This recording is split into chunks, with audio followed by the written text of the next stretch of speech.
हरे कृष्णा, जय जगन्नाथ। भगवान जगन्नाथ जी की कृपा आप सब पर बनी रहे। हम लोग आज वृंदावन जा रहे हैं। ये दिखा देती हूँ मैं आपको। देखो कितनी फॉग है, कितनी धुंध है इस समय भी। तो अब हम बात करेंगे मदन मोहन जी के बारे में। भगवान मदन मोहन जी जो वृंदावन में सप्त देवालय हैं उनमें से मदन मोहन जी भी हैं। हमने पिछली वीडियो में बात करी थी, मदन मोहन जी की एक कथा सुनाई थी मैंने आपको। उसी विषय में हम अन्य इतिहास भी जानने की कोशिश करेंगे मदन मोहन जी का। मदन मोहन जी के बारे में एक इतिहास इस प्रकार आता है कि सतयुग में राजा अम्बरीश ने मदन मोहन जी के इन विग्रह की सेवा की थी। तो कालक्रम में ये विग्रह कहा जाता है कि ये विग्रह लंका में रावण के यहाँ भी गए। तो रावण ने भी कुछ समय तक उनकी सेवा की। तो जब भगवान श्री रामचंद्र जी ने रावण का वध किया तो माता सीता के और भगवान रामचंद्र जी इनको अवध में ले आए, अवधपुरी में। अयोध्या जी में भी माता सीता ने इनकी बहुत समय तक सेवा की। और फिर जब भगवान श्री रामचंद्र जी के छोटे भाई शत्रुघ्न जी, जिन्होंने की मथुरा नगरी पर उनका राज्य था, तो वो यहाँ ले आए। यहाँ उन्होंने उनको सेवा किया, शत्रुघ्न जी ने मदन मोहन जी के इन विग्रह की। एक इतिहास ये आता है, और एक इतिहास ऐसे भी आता है कि भगवान श्री कृष्ण के प्रपौत्र जो थे वज्रनाभ जी, उन्होंने इन विग्रह का 8 विग्रहों का निर्माण करवाया था। और कई जगह ऐसा वर्णन भी आता है कि 3 विग्रह का उन्होंने अपनी दादी माँ से पूछकर 3 विग्रह का निर्माण करवाया था। उन्होंने पूछा अपनी दादी से कि आपने तो भगवान के दर्शन किए हैं कि भगवान कैसे दिखते थे। तो उन्होंने जिस प्रकार बताया उस प्रकार से उन्होंने 3 विग्रह का निर्माण करवाया, जिनमें कि मदन मोहन जी के विग्रह थे और गोपीनाथ जी के विग्रह थे और गोविंद देव जी के विग्रह थे। 3 विग्रह थे। अब ये गोविंद देव जी और गोपीनाथ जी जयपुर में हैं, और मदन मोहन जी के विग्रह जो मूल विग्रह हैं वो करौली में है, राजस्थान में। ये सब राजस्थान में ही है, जयपुर में और करौली में, राजस्थान में है। अब करौली में कैसे गए मदन मोहन जी वृंदावन से, उसकी कथा है कि जब औरंगजेब का शासन था भारत पर, तो उसने सभी मंदिरों को ध्वस्त किया। तो मंदिरों को ध्वस्त करने पर जब लगा कि हिंदुओं को कि भगवान के श्री विग्रहों को कोई नुकसान ना हो, तो उन्होंने उनको कहीं छुपा दिया। और बहुत से विग्रह जो है जयपुर चले गए, जयपुर या कहीं उदयपुर चले गए राजस्थान में, ताकि उनकी रक्षा की जा सके। कहा जाता है कि मदन मोहन जी के विग्रह बहुत समय तक काम्यवन में रहे, जिसको आजकल कामावन भी कहा जाता है। वृंदावन में काम्यवन में रहे। वहां से फिर छुपते छुपाते उनको जयपुर ले जाया गया। अब जयपुर से करौली कैसे पहुंचे मदन मोहन जी, वो एक बहुत ही अच्छी कथा है। कहा जाता है कि करौली का जो शासन था, करौली को जो बसाया था, वो भगवान श्री कृष्ण के यादव वंश ने बसाया था उनको।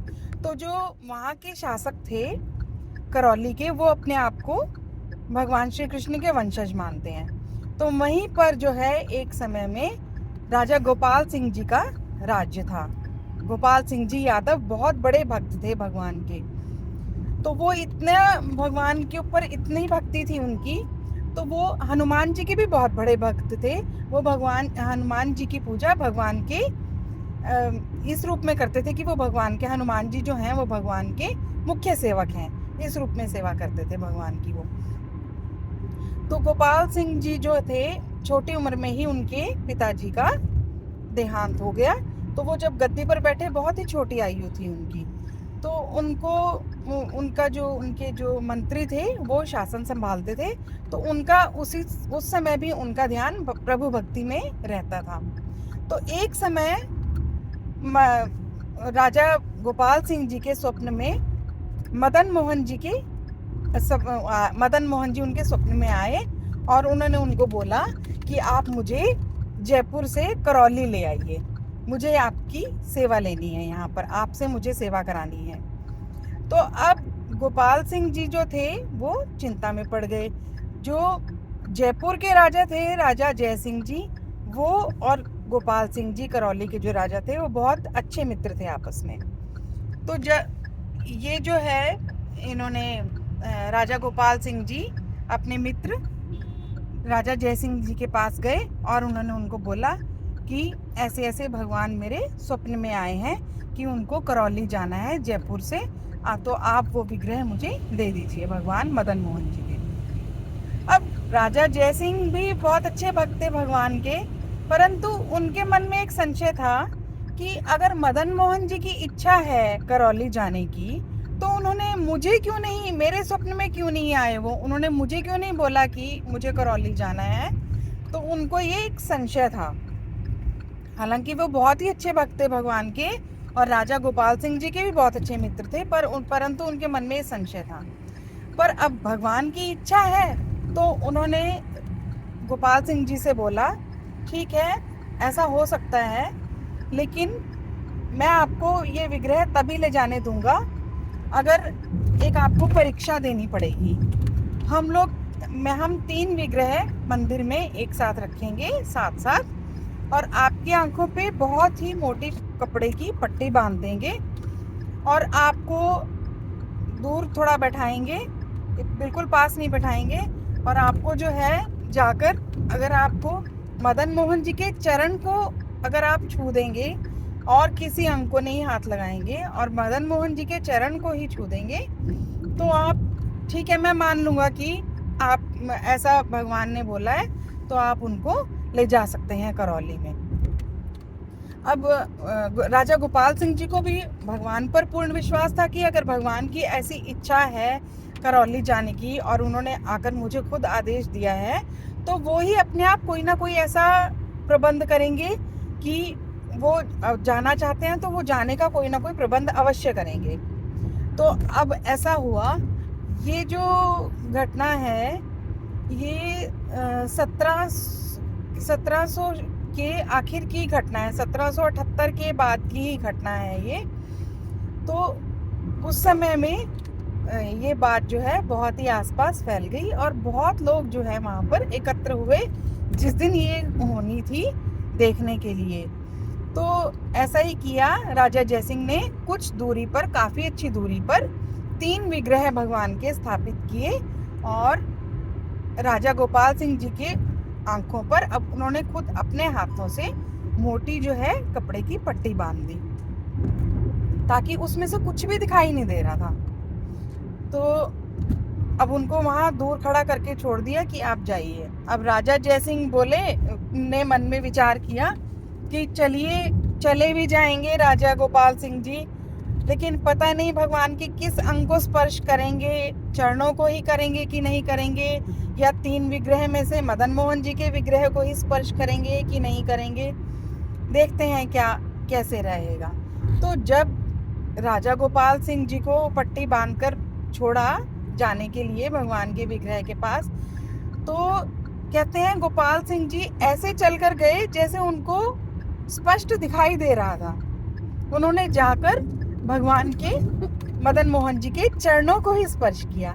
और कई जगह ऐसा सुनने में आता है कि भगवान मदन मोहन जी ने उनकी उंगली पकड़कर उनको खींच लिया। तो वो चरणों से लिपट गए भगवान के, मदन मोहन जी के, और उनकी आंखों से अश्रु बहने लगे। ये सब देखकर राजा जय सिंह भी भाव विभोर हो गए और उन्होंने बहुत ही आदर से, प्रेम से, बहुत सारी भेंट देकर भगवान को विदा किया करौली के लिए, और स्वयं जयपुर की सीमा तक वो उनको लिवाने गए, वहां पर छोड़ने के लिए गए, विदा करने के लिए गए। अब करौली में जो उन्होंने, गोपाल सिंह जी ने बहुत ही भव्य मंदिर में भगवान के विग्रह को स्थापित किया, और ऐसे स्थापित किया कि उनके महल के जो है, महल के से उनको दर्शन होते थे मंदिर के। और उन्होंने ये भी इच्छा की कि जब भी उनका देहांत हो तो जो, जैसे उनकी समाधि या छतरी या निशानी के तौर पर जैसे भी राजाओं की बनाई जाती है, वो स्थान उन्होंने अपने लिए पसंद किया, जहाँ से मदन मोहन जी के वहाँ पर दर्शन उनको होते रहे। तो अभी भी वहाँ पर जो है उनकी छतरी वहीं पर है। तो इतने भक्त थे, सारे ही जो वंशज थे बहुत ही भक्त थे। करौली के जितने भी राजा हुए हैं बहुत ही अच्छे भक्त थे भगवान के। तो उन्होंने अपनी जो शासन को और अपनी भक्ति को सिद्ध कर दिया भगवान की सेवा करके। बहुत सुंदर सेवा किया करते थे वो भगवान की। तो मदन मोहन जी की कितनी सुंदर कथा है, कितना सुंदर इतिहास है मदन मोहन जी का। अगर आपको ये कथा पसंद आए तो आप चैनल को सब्सक्राइब कर देना, वीडियो को लाइक और शेयर कर देना। हरे कृष्णा, जय जगन्नाथ। इसके आगे हम जो है अब मैं आपको अगली वीडियो में बरसाना धाम की परिक्रमा के दर्शन कराऊंगी। जय जगन्नाथ। तब तक के लिए ये हरे कृष्णा, जय जगन्नाथ। भगवान जगन्नाथ जी की कृपा आप सब पर बनी रहे।